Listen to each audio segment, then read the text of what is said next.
ایک صحابی رات کو اپنے گھر آرام فرما رہے تھے، صحابی کو پیاس لگی، انہوں نے اپنی بیوی سے پانی مانگا، بیوی محترمہ بھی صحابیہ تھی، جب پانی لے کر آئی تو آگے شوہر سو گیا تھا، زوجہ اتنی خدمتگار تھی کہ پانی لے کر کھڑی رہی، رات کے دوسرے پہر جب صحابی کی آنکھ کھلی تو دیکھ کر حیران رہ گیا کہ بیوی پانی اٹھا کے کھڑی ہے، صحابی نے پوچھا تم کب سے کھڑی ہو؟ کہا جب سے آپ نے پانی مانگا، جب میں پانی لے کر آئی تو آپ سو گئے تھے، اس لیے میں نے آپ کو جگا کر آپ کے آرام میں خلل ڈالنا پسند نہیں کیا، اور خود سوئی بھی اس لیے نہیں ہوں کہ کہیں خدمت گزاری میں کوتاہی نہ ہو جائے، اس لیے پانی لے کر کھڑی ہی رہی۔ صحابی رسول اسی خوشی کی کیفیت میں بیوی سے کہنے لگا بھلا ہووی تم نے خدمت کی انتہا کر دی ہے، لہذا میں تم سے بہت ہی خوش ہوں، اور اتنا خوش ہوں کہ آج تم مجھ سے جو چاہو مانگ سکتی ہو، میں دینے کو تیار ہوں۔ یہ سن کر صحابیہ نے کہا میرے سرتاج ویسے تو مجھے کسی چیز کی ضرورت نہیں ہے، اگر آپ نے میرا مطالبہ پورا کرنا ہی ہے تو برائے مہربانی آپ مجھے طلاق دے کر رخصت کر دیں، مجھے طلاق دے کر واپس بھیج دیں۔ یہ سنتے ہی صحابی حیران و پریشان ہو گیا کہ آخر بیوی نے ایسا کیوں کہا، بیوی نے طلاق کیوں مانگی؟ صحابی نے کہا میں آپ سے وعدہ کر چکا ہوں کہ میں آپ کا مطالبہ پورا کروں گا، لہذا آؤ چلتے ہیں حضور کی خدمت میں، حضور علیہ السلام کے مشورے کے بعد جو بھی فیصلہ ہوگا اس پر عمل کیا جائے گا۔ صبح کے وقت یہ دونوں میاں بیوی گھر سے نکلے، کہاں جا رہے ہیں؟ حضور علیہ السلام کے پاس جا رہے ہیں، دونوں جا ہی رہے تھے،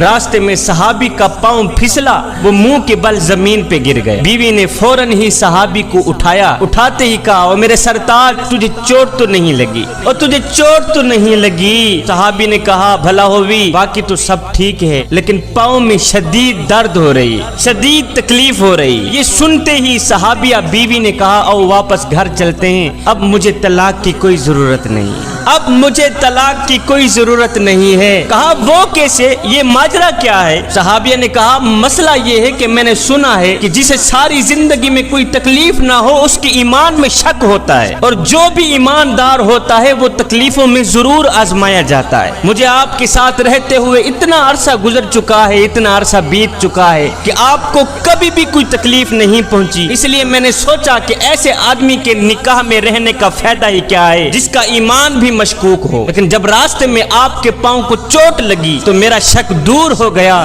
کہ الحمدللہ آپ بھی تکلیف میں آزمائے گئے ہو۔